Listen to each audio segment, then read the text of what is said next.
जय जोहर दोस्तों। जय सच्ची के रामबन चैनल में आपका एक बार फिर से मैं स्वागत करती हूँ। अब तक हमने कई कहानियाँ देखी इस छैहर पुस्तक की। छाहेर ये लिखा हुआ है चितरंजन महतो चित्रा जी के द्वारा। आइए हम देखते हैं इनकी हमने कौन कौन सी कहानियाँ देख ली हैं। हमने छाहेर देख लिया, बोनेक्लोर देख लिया, हम जियब कैसे भी हम समझ चुके हैं। बूबा एगो कहानी कही दे ये भी कंप्लीट हो गया। अब बचता है गुरुजी के फिक्री। तो आइए अब हम देखते हैं गुरुजी के फिक्री।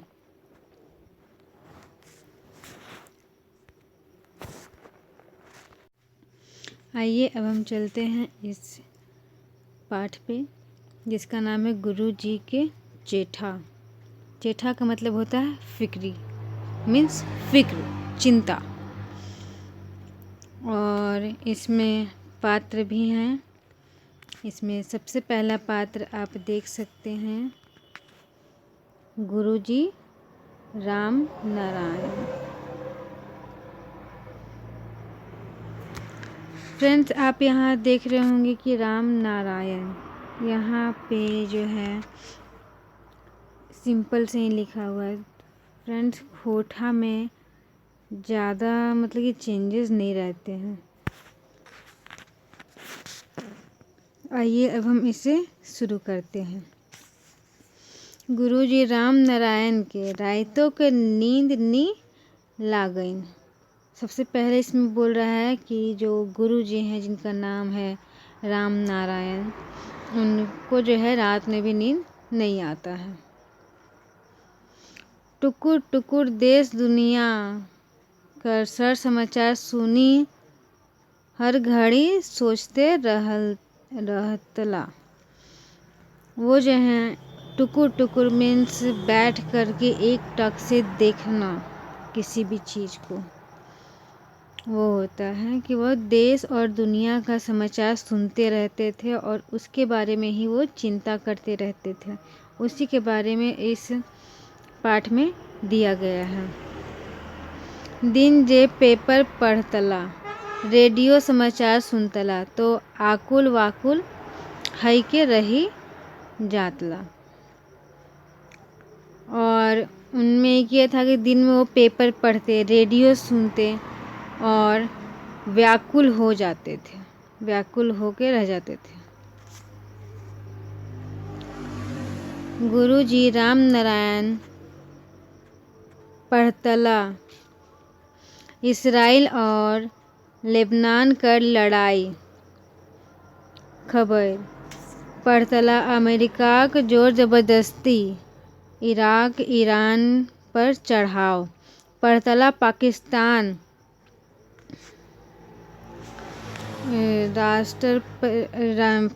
राष्ट्रपति रोज रोज बदलते जुबान, पढ़तलत पाकिस्तानी खुफिया एजेंसी कारनामा, पढ़तला पाकिस्तानी उग्रवादी संगठन रोज रोज कर उत्पात, पढ़तला श्रीलंका कर जाति समस्या झगड़ा झंझट, गोलीबारी काटमार। तो यहाँ आप देख सकते हैं कि यहाँ से जो है बतलाया गया है, यहाँ से लेकर के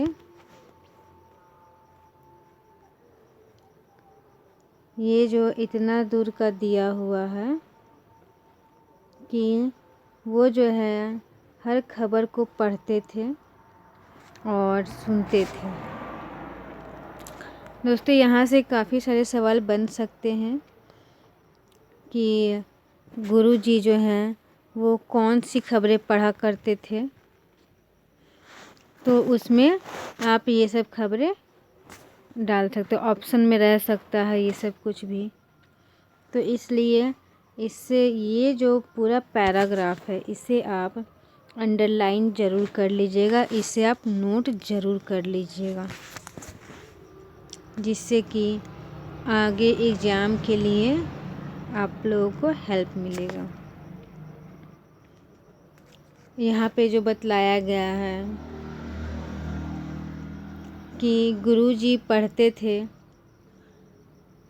इसराइल और लेबनान, ये 2 देशों के नाम है। यहाँ पे हर देश का नाम दिया हुआ है और वहाँ उस समय कौन सा झगड़ा चल रहा होता था, कौन सा युद्ध चल रहा होता था, उसके बारे में भी दिया हुआ है। तो इतना समझाने में टाइम कुछ ज़्यादा लगेगा, तो हम अब आगे चलते हैं।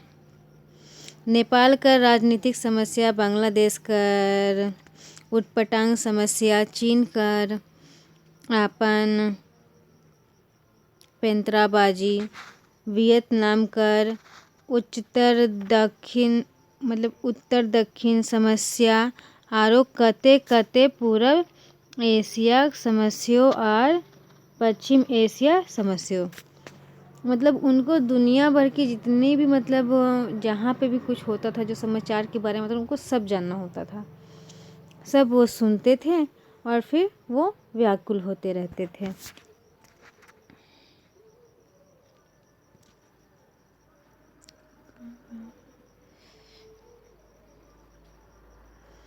बीच एशिया में तो हिंदुस्तान, पाकिस्तान, बलूचिस्तान, अफ़गानिस्तान का समस्या बनले रहे। और जो बीच का एशिया, मध्य एशिया हुआ, जो एशिया जो महादेश है उसके बीच में ही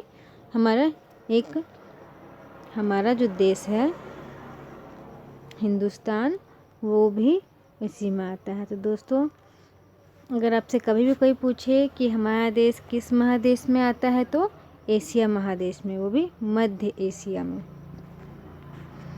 और ये बोलते हैं कि लेखक बोल रहे हैं कि बीच के एशिया में तो हिंदुस्तान, फिर पाकिस्तान, बलूचिस्तान का समस्या बना ही रहता था।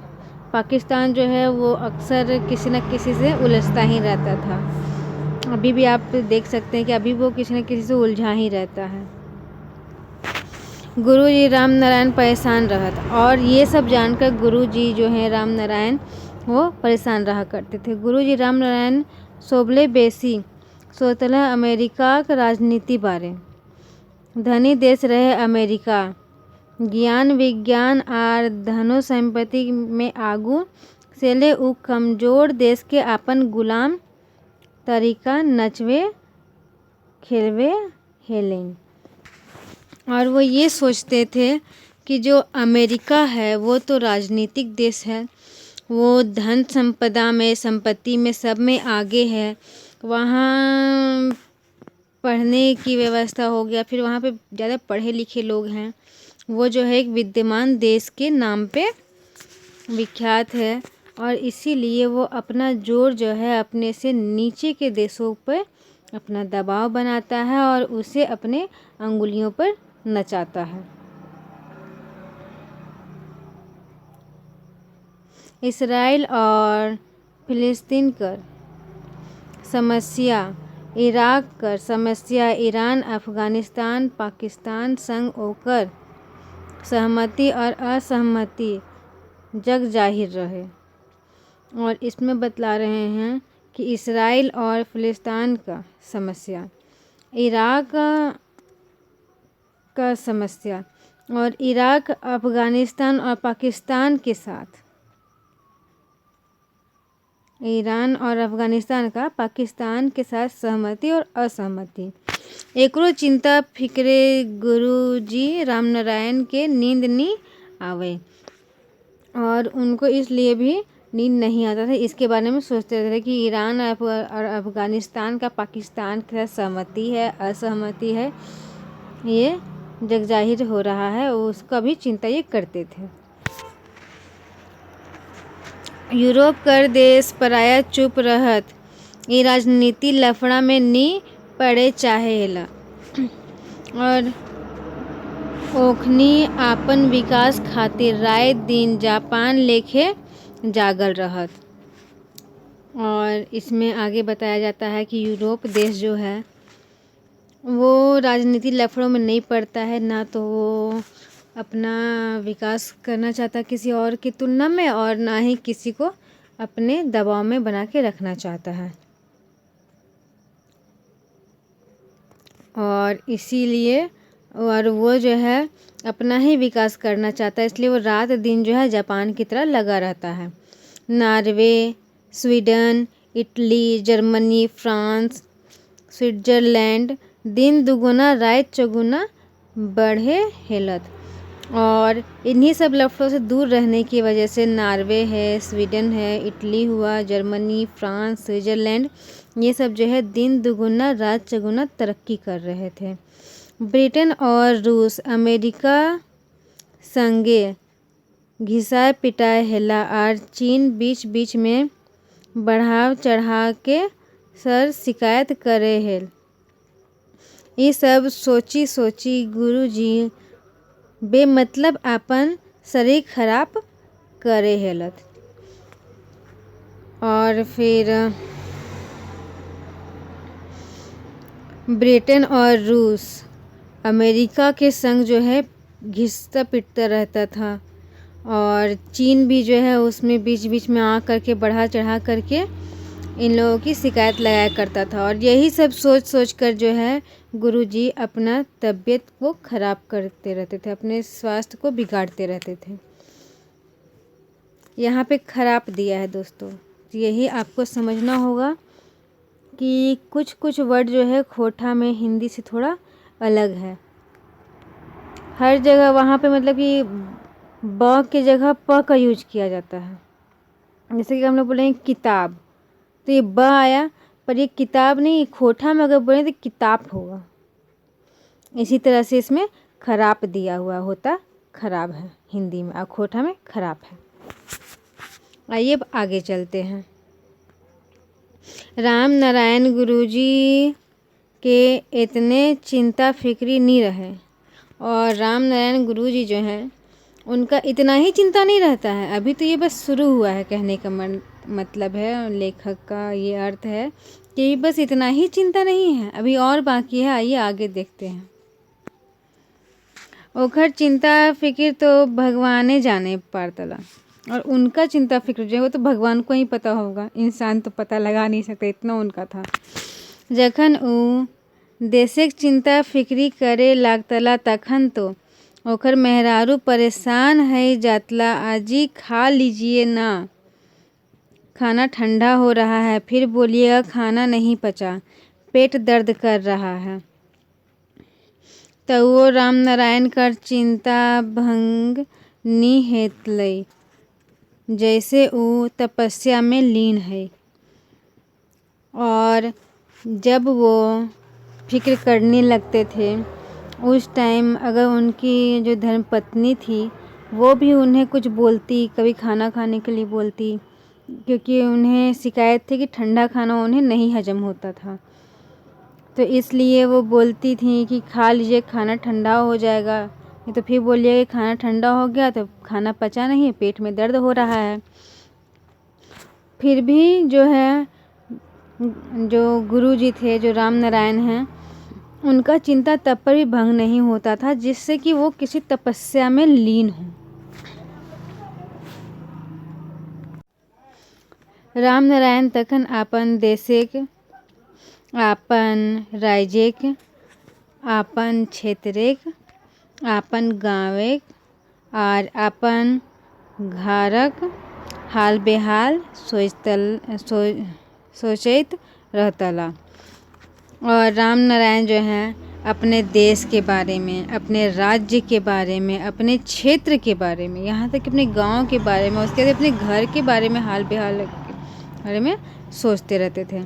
जम्मू कश्मीर कर आतंकवाद, असम, मेघालय, त्रिपुरा और नागालैंड कर जातिवाद संघर्ष, बिहार, झारखंड, मध्य प्रदेश, छत्तीसगढ़ कर उग्रवाद, आंध्र प्रदेश कर तेलंगानावाद, गुजरात, महाराष्ट्र कर हिंदू मुस्लिम वाद, उड़ीसा कर ईसाईवाद कर रोज रोज कर खबर से गुरुजी राम नारायण चिंताएं डूबल रहतला और जो है कि ये सोचते रहते थे अपने देश के बारे में, अपने राज्य के बारे में, अपने क्षेत्र के बारे में, अपने इलाके के बारे में, अपने गांव के बारे में, अपने घर के बारे में और जम्मू कश्मीर के आतंकवाद के बारे में, असम, मेघालय, त्रिपुरा और नागालैंड का जातिवाद संघर्ष के बारे में, बिहार, झारखंड, मध्य प्रदेश, छत्तीसगढ़ का उग्रवाद, आंध्र प्रदेश का तेलंगानावाद, गुजरात महाराष्ट्र का हिंदू मुसलमानवाद, मतलब वहाँ हिंदू मुस्लिम का हमेशा झगड़ा होता था, उड़ीसा का ईसाईवाद, उड़ीसा में ईसाइयों का दबदबा था। ये सब रोज रोज खबर सुनकर गुरुजी जो है चिंता में डूबते जाते थे। गुरुजी बेचैनी अपन घरेक दुराक जे रहें तो से तो रहबे करे, भाई भाई हित कुटुम बेटा बेटीक झर झमेला तो रोज बर्दाश्त करे हेला, आदमिक असंतोष और अविश्वास तो देखे हेला, इटिन तो देखी भेभाय गेल रहत, मुदा कतनो कोशिश करे शांति नी पावे हेलत, रातो भर नींद नी औतलैन, एकाध घंटा जे बिहान बिहान सुतेलता आर नी तो जागले बिहान हई जातलैन। और जो गुरुजी होते हैं उनका अपने घर द्वार के बारे में भी चिंता होता ही था। भाई भाई हो गए, हित कुटुंब मतलब कि रिश्तेदार हो गए, बेटा बेटी का झगड़ा झमेला, रोज रोज ये सब सुन कर वो तो बर्दाश्त करते ही थे और आदमी का असंतोष और अविश्वास देख ही रहे थे। और ये सब देख करके तो वो भेभाय का मतलब यहाँ हुआ कि जैसे होते हैं ना कि ढीठ हो जाना, बस उसी टाइप से हो गया। और देखिए मुदा कितनों कोशिश करे शांति नहीं पा, और वो कितना भी चाहते थे पर उनको शांति नहीं मिल पाता था। अगर रात भर तो उनको नींद आता नहीं था, एक आध घंटा सुबह सुबह जो जिसको भिनसर कहा जाता है, सुबह का बेला जो होता है, उस टाइम इनको एक आध घंटा नींद आया तो सोए, नहीं तो जागे जागे ही इनकी सुबह हो जाया करती थी। गुरुजी राम नारायण मानवीय विचारधारक आदमी रहत से ले गोटे दुनिया के आदमी के एके लेखा बुझे हलत।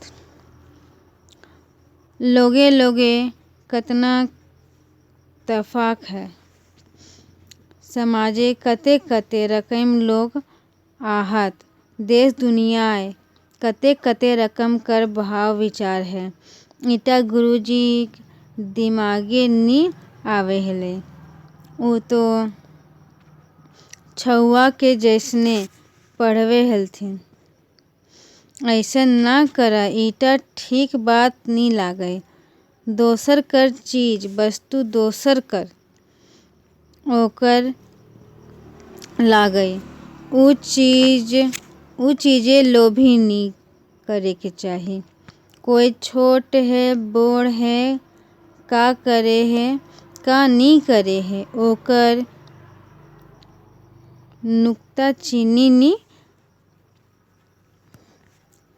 करे के लागे, ओकर ना तो चिढ़ावे के चाही और ना सतावे के चाही। और इनका ये जो है एक ऐसे विचारधारा के मानव हैं जिनको कि देश दुनिया का सबको एक ही आदमी की तरह ये सोचते थे। और ये सोचते थे कि कितने कितने लोग होते हैं, कितने तरह के लोग होते हैं, कितने तरह के समाज होते हैं और कैसे लोग होते हैं जो कि समाज को आहत करते हैं। देश दुनिया में कितने कितने भाव होते हैं, ये सब गुरुजी के दिमाग में समझ में ही नहीं आता था, फिर वो सोचते रहते थे। उसके बाद भी वो एक बच्चे की तरह जो है समझाते रहते थे, पढ़ाते रहते थे कि इस तरह से नहीं करना चाहिए, लड़ाई नहीं करना चाहिए, दूसरा का चीज़ है तो वो दूसरे को ही दे दो, उसे लालच क्यों कर रही है, ये सब वो सोचते रहते थे। और यही उनकी विचार थी। कोई अगर छोटा है हमसे, मतलब ये उम्र की बात नहीं हो रही है, कैटेगरी की बात हो रही है कि कोई अगर अपर क्लास का फैमिली है और कोई लोअर क्लास का फैमिली, तो ये नहीं कि हम बड़ा हैं तो हम अपने छोटे को दबाएं या उसे चिढ़ाएं या सताएं, ऐसा नहीं करना चाहिए। ये सब वो समझाते रहते थे। ओहे सब आदर्श ओखर दिमागे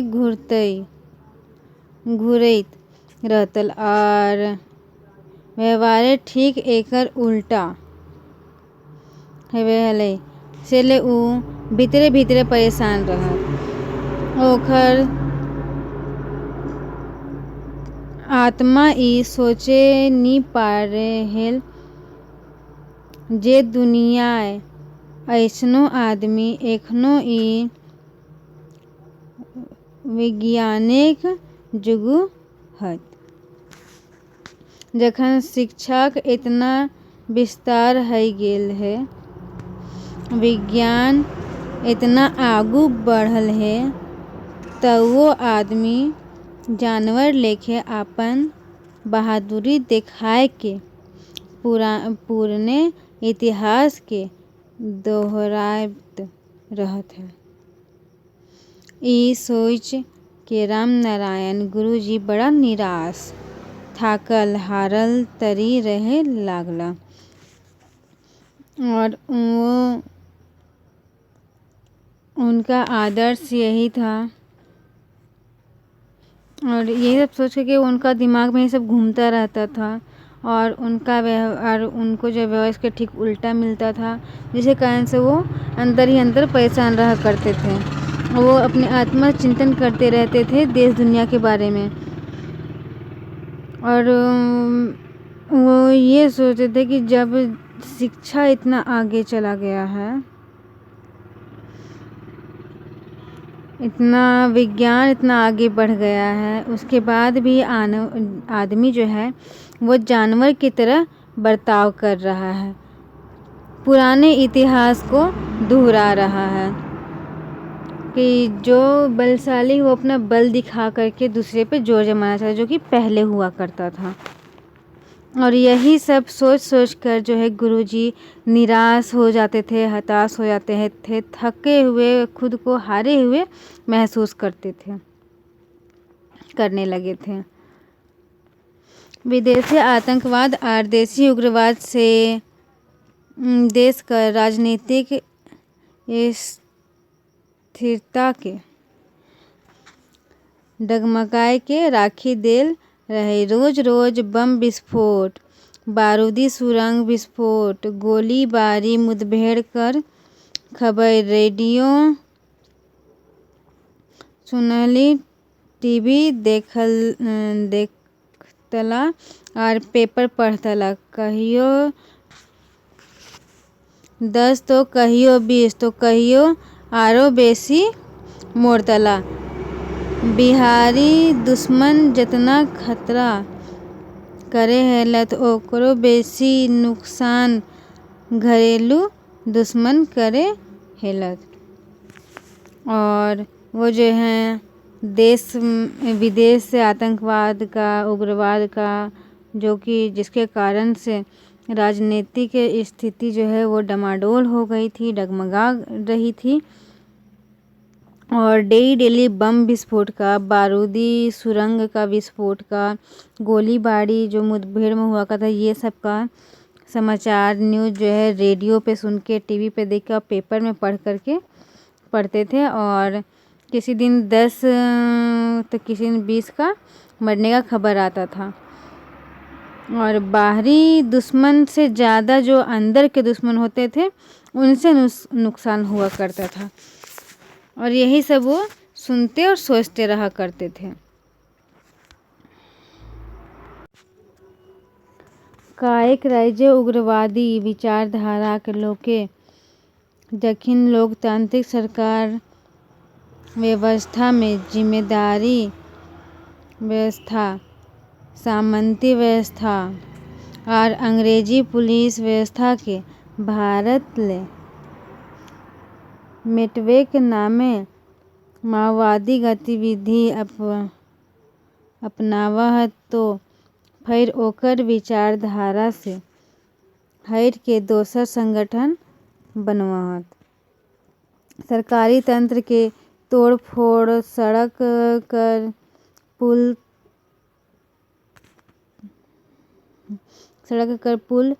तोड़ेक, स्कूल ढहावेक, पुलिस चौकी उड़ावेक काम करैत रहत। एकर से क्षेत्रक विकास रुक जा है। गलत कर विरोध तो होवेक चाही, ओकर में कोनो दोष नखे, मुदा तोड़ फाड़ से राष्ट्रीय संपत्ति नुकसान हेवे है। बस जलाना, ट्रेन उड़ाना ई कहाँ कर विरोध लागे, कैसन विरोध लागे। मानवाधिकार कर खिलाफ काम करले सजा तो होवे के चाहिए। और उनका कहना था कि जब राज्य में उग्रवादी विचारधारा जब बढ़ती है तब लोकतंत्र की सरकारी व्यवस्था की जिम्मेदारी व्यवस्था, सामंती व्यवस्था और अंग्रेजों की पुलिस की व्यवस्था के भारत में मिटाने का नाम से माओवादियों की गतिविधियों का अपनाया गया था। क्योंकि उस टाइम जो था दूसरों का शासन था, अंग्रेजों का शासन था, उस टाइम में जो माओवादियों का गतिविधियों का अपनाया गया था। पर अब तो सरकार भी अपनी है, सब कुछ अपना है, तब पर भी सरकार का तंत्र में तोड़फोड़ करना, सड़क का पुल उड़ा देना, स्कूल ढा देना, पुलिस चौकी उड़ा देना काम करता रहता है।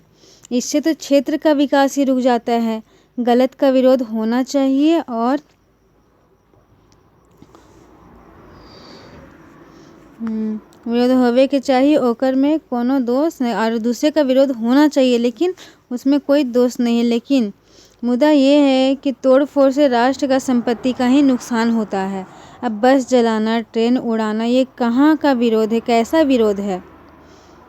मानवाधिकार के खिलाफ काम करने वाले को सजा होना ही चाहिए, ये इनका सोचना था।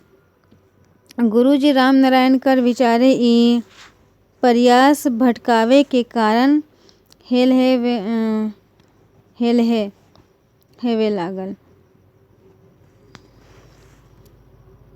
मुख्य धारा में नौजवान सब के आवे के चाही। गुरुजी समाजवाद कर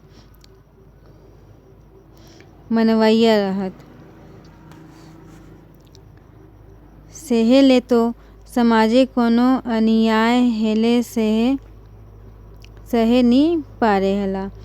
देशे विदेशे कहूँ जनहानि, धन हानि, बड़ी मात्रा में जीवन हानि हेले सुनले पहले गुरुजी आत्मा कापी जाहेलेन। ऊ कापी जाहेला, लोर नी चुआवलो आँख डबडबायल रहे हेलन।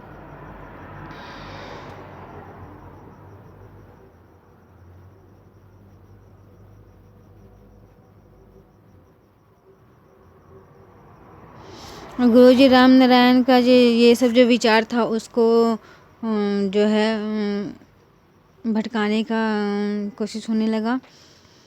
और गुरु जी थे जो मुख्य धारा के नौजवान के थे, सब वो बनना चाहते थे। और गुरु जी जो थे गुरुजी जो थे वो समाजवाद का मानव थे, इसलिए उनसे इस तरह का काम जो है सुनने के बाद वो सह नहीं पाते थे। देश हो या विदेश हो, कहीं भी जनहानि हो, धन हानि हो या बड़ी मात्रा में जीवन की हानि हो, सुनने के बाद वो अंदर से काँप जाते थे। उनकी आत्मा काँप जाती थी, वो काँपने लगते थे और आँख से आंसू तो नहीं निकलता था, लेकिन आंखें उनकी भर आती थी। गुरुजी राम नारायण कर मन आरो ठोस है जातलैन जखन उ जातीय आर समुदाय कर आपसी लड़ाई 100, 500, 1000 आर हजारों ले बेसी खून खराबा सुनतला। ई लड़ाई ककर नुकसान हेलै गुरुजी सोचे लागतला।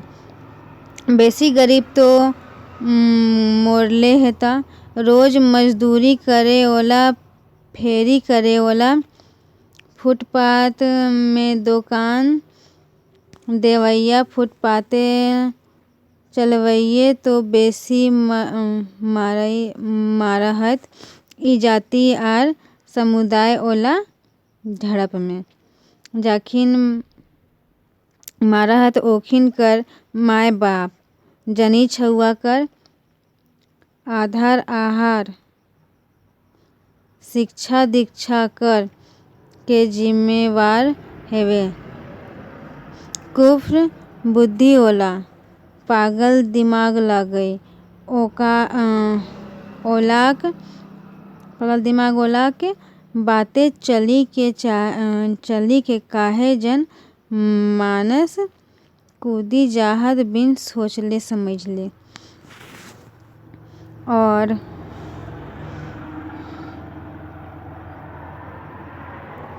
उस टाइम गुरुजी का मन और ठोस हो जाता था जब वो किसी जाति या समुदाय का आपसी झगड़ा देखते थे या सुनते थे। उस लड़ाई में 100, 500, 1000 से भी ज़्यादा खून खराबा हुआ करता था और सुनते थे तो वो सोचने लगते थे कि इस लड़ाई में किसका नुकसान हुआ। अब वो सोचे कि सबसे ज़्यादा तो गरीब का ही नुकसान हुआ जो रोज़ मजदूरी करने जाता है। फ्रेंड्स, यहाँ ओला दिया हुआ है। ओला का मतलब वाला होता है। ये मैंने पहले भी आपको पीछे भी चैप्टर मैंने बतलाया था। जो रोज़ मजदूरी करने जाता है, मजदूरी करने वाला, फेरी करने वाला, जो फेरी कपड़ों वगैरह का जो फेरी करता है, जो कपड़ों की मोटरियाँ बांध कर घर घर में जाकर दे कर के आता है, बेचता है, उसे फेरी वाला कहते हैं। जो फुटपाथ में दुकानें लगाते हैं, जो फुटपाथ में जो चल रहे होते हैं, उन लोग का ज़्यादा होता है। तो ये जाति का झगड़ा में किसका नुकसान हुआ। और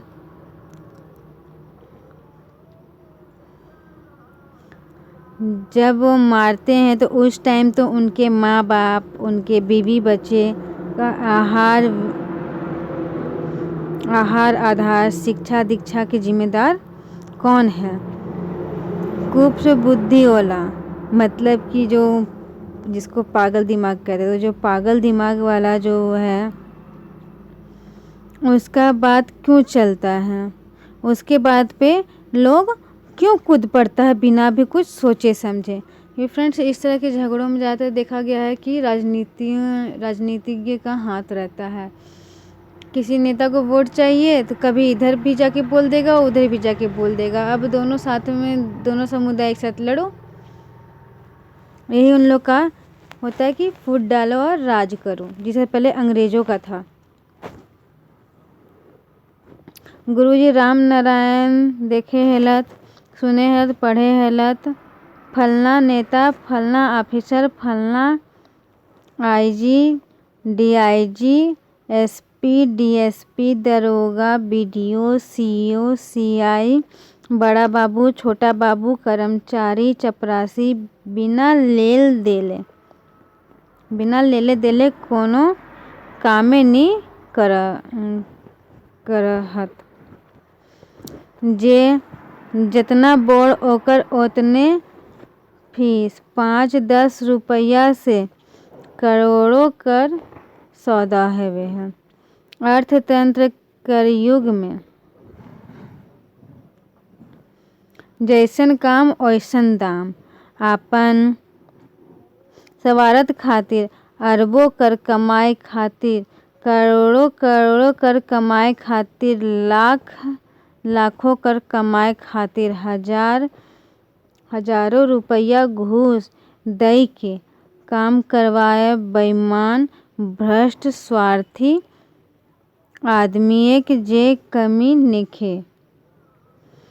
देश कर संपत्ति एगो दूगो चालाक चतुर राष्ट्रद्रोही समाजद्रोही आदमी हथियावे लागल रहत। देखी छोटो नेता, छोटो अफसर, छोटो कर्मचारी बेझिझक ई लूट मार में आपन बढ़ावे में जुटल हत। और उसके बाद ये तो हो गया दोस्तों देश दुनिया की खबर। अब उनको इस बात की भी चिंता होती थी कि जो बड़े बड़े ऑफिसर लोग होते थे, कोई बड़ा नेता हो गया, बड़ा ऑफिसर हो गया, छोटा ऑफिसर हो गया, कोई कर्मचारी हो गया, वो कोई भी काम बिना घूस के, बिना कुछ लेन देन के वो नहीं करता था। जैसा काम है उस तरह से पैसा देना पड़ता था। और अपना संपत्ति बढ़ाने के लिए, अपना पैसा बढ़ाने के लिए इस तरह के आदमियों की भी कोई कमी नहीं थी। छोटा से जब बड़े ऑफिसर नेताओं एसपी डीएसपी को देखने के बाद छोटे कर्मचारियों का भी मन बढ़ा रहता था और वो लोग भी अपने काम के लिए लूटमार मचाए रहते थे कि चलो ये आया है तो नहीं, इतना काम है तो इतना पैसा लगेगा ही, जो कि आज भी है।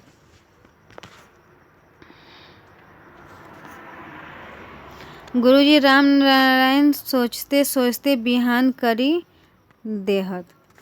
ये सब सोचते सोचते जो है राम नारायण जी का जो है गुरुजी जो है उनका सुबह हो जाता है। ओखर मने चैन डूबल रहत, चिंताएं डूबल रहत। 10-15 बरस ले देश कर आर्थिक हालत सुधार तो ढेरे हेल है। सुख चैन तो पराए बोर छोट शोभ में आयल रहीन। रात दिन भर मेहनत लोगे करहत, बेस जीविका चलत, मुगुर भोग विलास जरूरी से बेसी बढ़ गेल है। ई भोग विलास आर रात दिने बड़का आरो बड़का बने लालचे छोट ले छोट आर बोर ले बोर कुकर्म हेवे लागल है। सरकारी पदाधिकारी और कर्मचारी, नेता मंत्री खकपति से लखपति, झोपड़ी से महल तक पहुँचे लागल हत। एखिन कर छउआ पुता आब गाँव घरेक शहर कस्बाक स्कूले नाय पढ़हत। हाई स्टैंडर्ड देहरादून जैसन नामी गिरामी स्कूले एहे राजसी सुख कर लालचे बेसे खाए पिए आर बड़का महल बनवे, बहुकीमती गाड़ी रखेक हुजुमे, बैंक डकैती, बस ट्रेन लूटपाट हेवे है। इटा गुरुजी राम नारायण बेस लेखे बुझेला मगर ऊ करतला का। अब जो है उनकी चिंता थोड़ी और बढ़ती है जब वो सोचते हैं और सुबह हो जाता है सोचते सोचते, और उनके मन को जो है चैन नहीं, चिंता में डूबे रहते हैं। 10-15 साल के बाद तो आर्थिक हालत सुधर गया। सुख चैन तो प्राय बड़ों छोटों सबको मिला है। रात दिन भर मेहनत में लोग लगे हुए हैं जीविका चलाने के लिए, मगर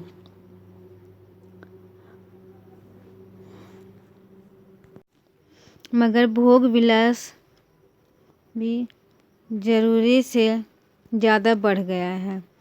ये भोग विलास और रात दिन बड़ा से बड़ा और बड़ा बनने का लालच, छोटा से छोटा और बड़ा से बड़ा कुकर्म होने लगा है। सरकारी पदाधिकारी और कर्मचारी, नेता मंत्री खकपति से लखपति बन गए हैं और झोपड़ियों से महल तक पहुंच गए हैं। इनके बच्चे अब गांव घर के स्कूल से, गांव घर के शहर के कस्बों के स्कूलों में नहीं, बल्कि बड़े बड़े शहरों में जैसे कि देहरादून जैसे नामी गिरामी स्कूलों में जाके पढ़ने लगे हैं।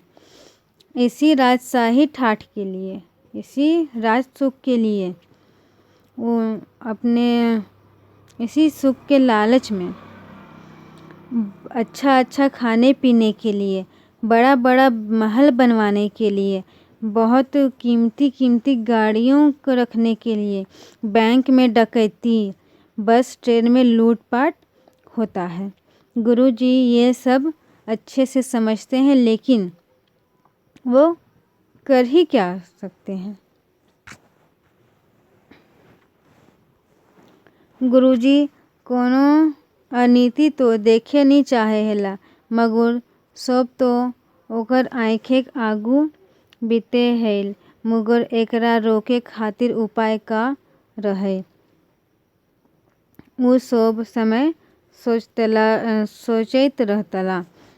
गुरुजी ये सब तो देखना नहीं चाहते थे, ऐसी अनीति देखना नहीं चाहते थे, लेकिन सब उनके आगे ही बीत रहा था, तो इसलिए वो कुछ कर भी नहीं पाते थे, उन्हें देखना पड़ता था और वो उसे रोक नहीं पाते थे। वो जो है अब इसके रोकने के बारे में सोचने लगे, और वो यही सब सोचने लगे कि इसको रोकने का आखिरकार उपाय तो है क्या।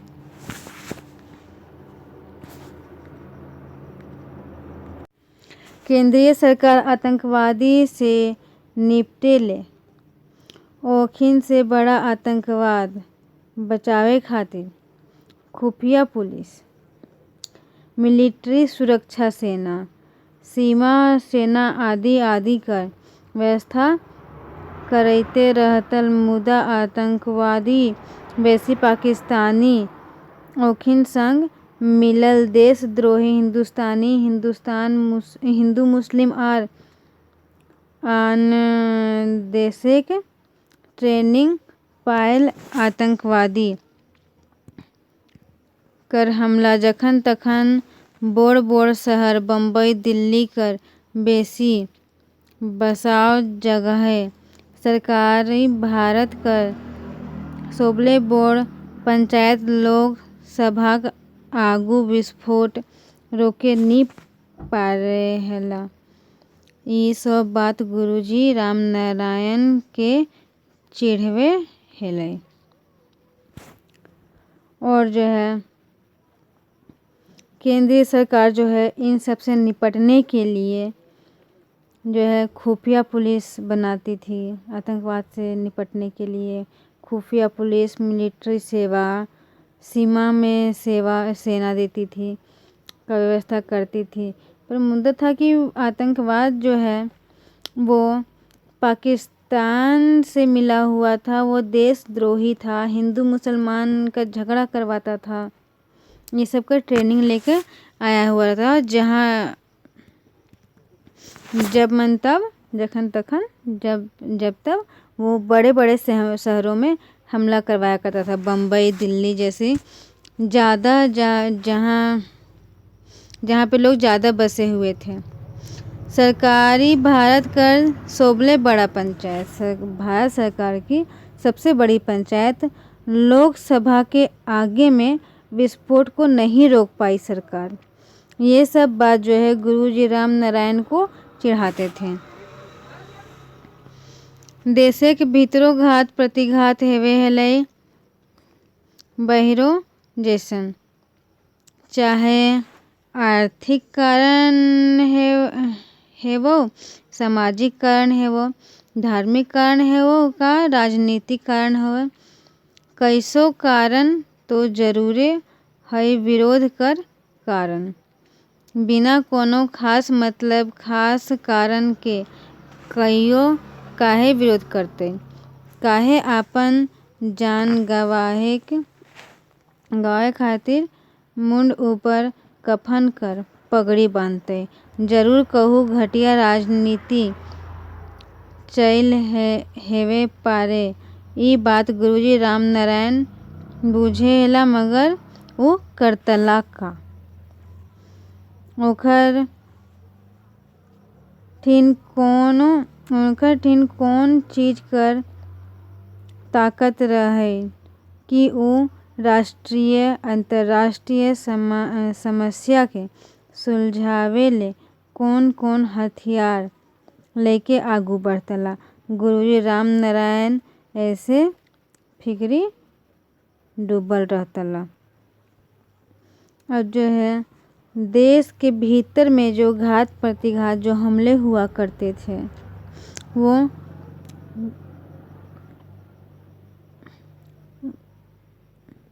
वो बाहर के जैसे ही हुआ करते थे, चाहे आर्थिक कारण से रहे, सामाजिक कारण से रहे, धार्मिक कारण से रहे या राजनीतिक कारण से रहे, कोई ना कोई कारण तो होगा ही, तभी वो लोग विरोध करता है और हमला करता है। बिना किसी खास कारण के, बिना किसी खास मतलब के कोई विरोध क्यों करेगा, क्यों अपने जान को गंवाने का सोचेगा, क्यों वो अपने सिर पर जो है कफन बांध कर आएगा। जरूर कहीं कोई घटिया राजनीति कर रहा होगा जिसके वजह से ये सब हो रहा है। ये सब बात गुरुजी अच्छे से समझते थे, पर वो करते क्या, उनके पास ऐसा कौन सा ताकत था जो कि वो राष्ट्रीय अंतर्राष्ट्रीय समस्याओं को सुलझाते, कौन से हथियार लेके आगे बढ़ते। गुरुजी ऐसे फिक्री में डूबे रहते थे। गुरुजी राम नारायण ठिन एगो हथियार रहे कलम कर। उ लेख लेखे पढ़तला, नाटक लेखे पढ़तला, दुगो कवितो जोड़े पढ़तला। एकर ले बेसी बुद्धि ज्ञान ओकर ठिन नी रहलैन, ना ताकतवर रहने, ना बंदूक और ना रहती सर सिपाही। मगर ऊ मने ढाढ़स बांधे के आपन तन मन धन देके लेख कहानी उपन्यास कविता लिखे लागला आर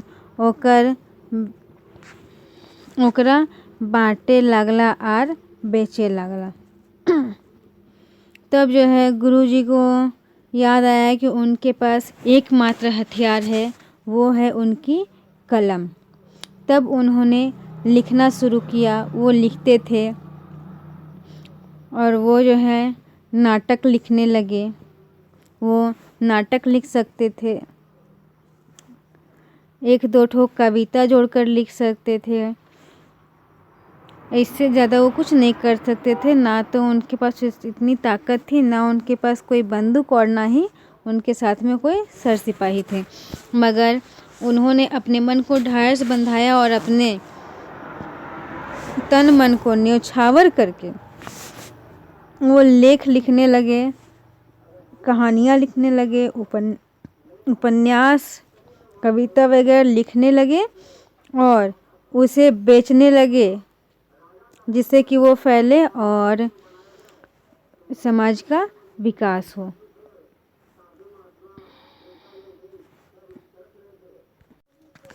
गुरुजी रामनारायण कर किताब पढ़ी उग्रवादी संगठन के आदमी जे धरती पुतर रहत ओखिन तो मुख्य धारा में शामिल हेवे ले छटपटाए लागल। मगर अंग्रेजी कानून व्यवस्था आर अंग्रेजी पुलिस के व्यवस्था चलते डेराए लागल। आत्मसमर्पण करल बादहु जियो सजाए भुगतेहे पड़त। भूल सुधार खातिर माफी मांगलहु जेल खटे पड़त। ककरो तखन कर जोश फरोश में खून खराबा जान माल कर हानि करल चलते मृत्यु दंड आजीवन कारावास मिलबे करत। तो फिर काहे ले समर्पण करे जाब, काहे ले माफ़ी मांगे जाब। और जब किताब बिकने लगा, दोस्तों मैंने पहले ही बोला था कि जहाँ यहाँ पे उसे किताब ही लिख दिया है पर ये किताब होता।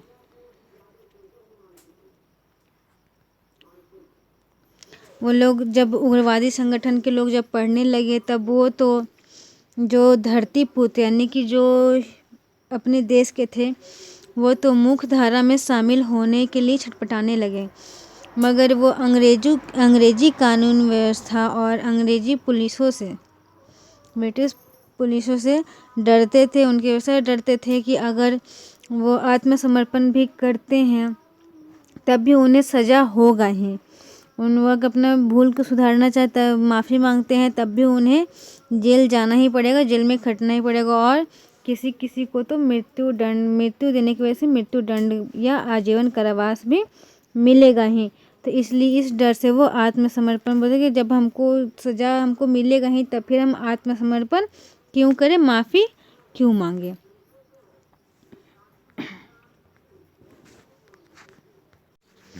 मामला तो टेढ़ा रहे। गुरुजी रामनारायण का करे पारतले सबले ओखर ठीन का जवाब रहे।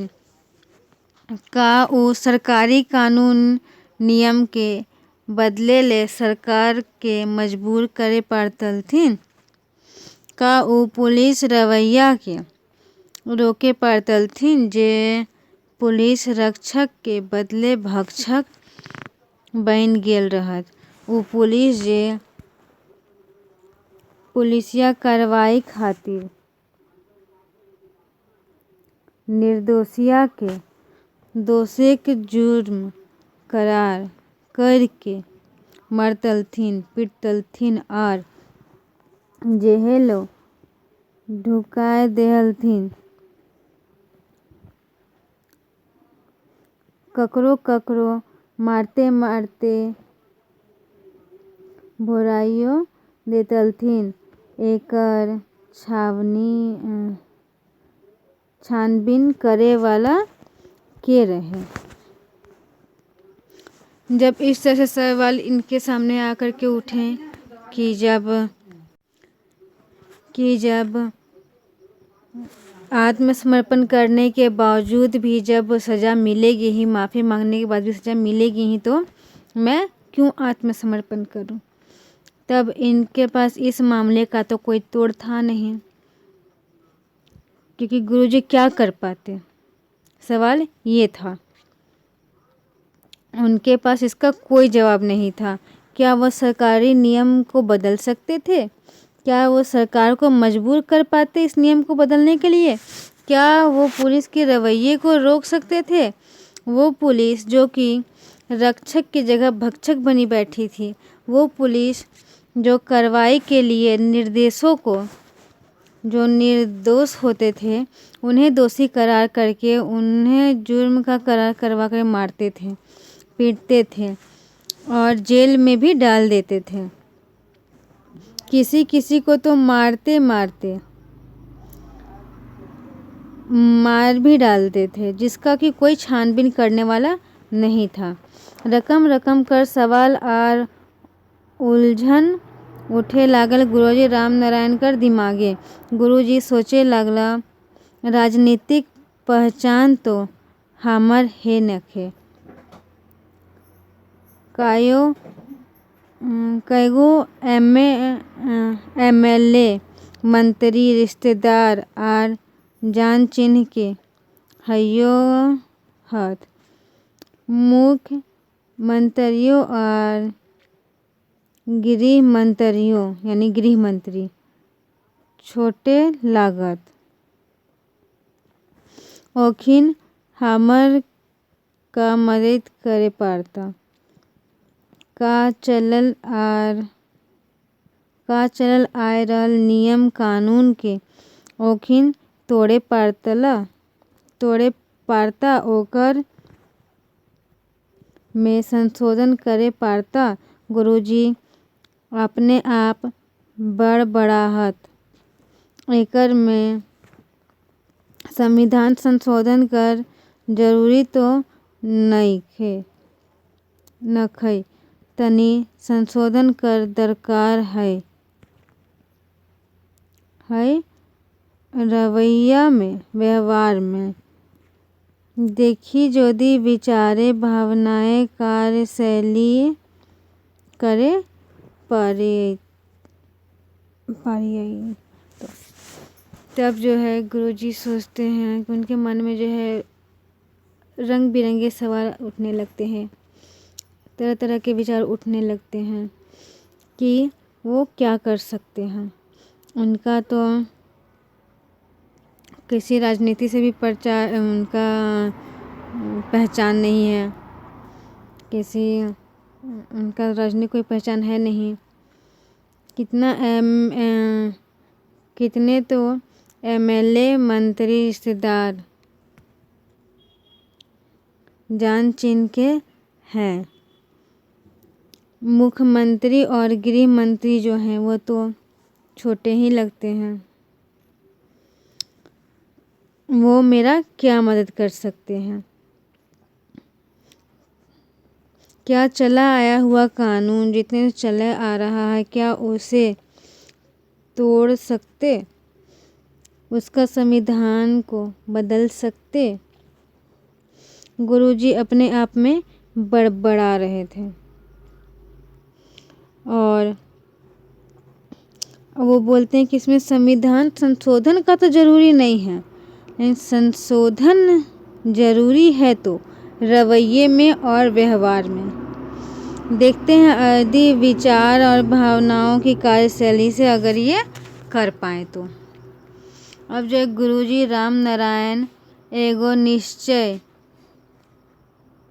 लेके उतरे पड़ला सुधारवादी यानी सुधार लागिन मानवतावादी विचार लेके रात दिन दौड़ा दौड़ी हवे लागले। कहियो एमएलए ठीन, कहियो मंत्री ठीन, कहियो मुख्यमंत्री ठीन तो कहियो राज्यपाल ठीन। गुरुजी कूदते रहत। कखनो संगठनिक ओहदेदार ठीन तो कखनो सरकारी ऑफिस आर मर मंत्री ठीन।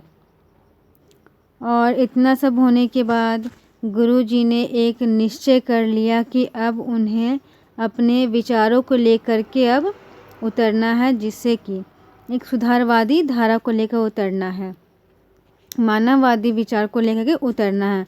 अब वो रात दिन दौड़ में लग गए।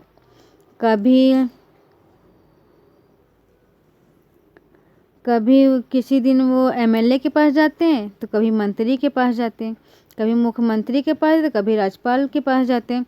गुरुजी जो है कूदते रहते, कभी संगठन वालों के पास जाते हैं तो कभी सरकारी ऑफिस में मंत्रियों के पास जाते हैं। यही बीच गुरुजी खुदे बीमार है गेला। बीमार ले उठल बाद सफलता असफलता कहानी फिर कहता। और उसके बाद इतना करते करते में गुरुजी खुद ही बीमार हो गए और उसके बाद उठने के बाद वो सफलता और असफलता की कहानी फिर कहते। तो ये थी गुरुजी की चेठा। यानी गुरुजी की फिक्री। उन्होंने फिक्र किया, इसके बारे में विचार किया, चिंता किया और फिर अपनी इस चिंता को दूर करने के लिए इसमें संशोधन के काम में वो जुट गए। इससे हमें ये सीख मिलती है कि अगर हम किसी चीज़ के बारे में अगर हम कर नहीं सकते, उसमें कुछ सुधार नहीं कर सकते, तो हमें उसके बारे में ज़्यादा नहीं सोचना चाहिए, क्योंकि जो हमारे हाथ में होता है हम उसी से कुछ कर सकते हैं। जैसे गुरुजी के हाथ में था, लिखने की पावर थी, उन्होंने लिखा और लिखने के बाद उन्होंने विचारधारा को बदल दिया। जो उग्रवादी थे, जो देश के लोग थे, जो कि कहीं ना कहीं कुछ झगड़ा झमेला करते थे या मारपीट करते थे, उन सब में सुधार आया। और लेकिन उन लोग के सुधार में एक सवाल भी उठ गया कि क्या पुलिस हमें छोड़ेगी, क्या हमें माफ़ी मिलेगी? इसका तो पहले तो उनके पास कोई जवाब था नहीं। बाद में सोचे कि चलो कुछ ऐसे रिश्तेदार हैं, कुछ ऐसे जान पहचान के हैं जो कि हैं तो मेरे कुछ काम आ सकते हैं, तो हम चलो उनसे बातें करते हैं। और फिर वो इस काम को करने में जुट गए और उसके बाद इनकी तबीयत ख़राब हो गई। अब उसके बाद फिर ये कहानी यही ख़त्म हो गई। तो दोस्तों, आप लोग इसे देखिए, अच्छे से इसके समझिए और लाइक कीजिए, मेरे चैनल को सब्सक्राइब कीजिए और शेयर करना ना भूलें। और दोस्तों, आप लोग लाइक नहीं करते हैं। अगर आप लाइक करेंगे तभी तो मुझे लगा कि हाँ, आप लोगों को पढ़ने में अच्छा लगा, आप लोग को समझ में आया, तभी मैं और वीडियो बना सकूँगी। अगर मुझसे कुछ गलती होती है या कुछ त्रुटि रहती है तो प्लीज़ आप लोग कमेंट सेक्शन में उसे मेंशन किया करें, जिससे कि मैं कुछ सुधार कर सकूँ। धन्यवाद।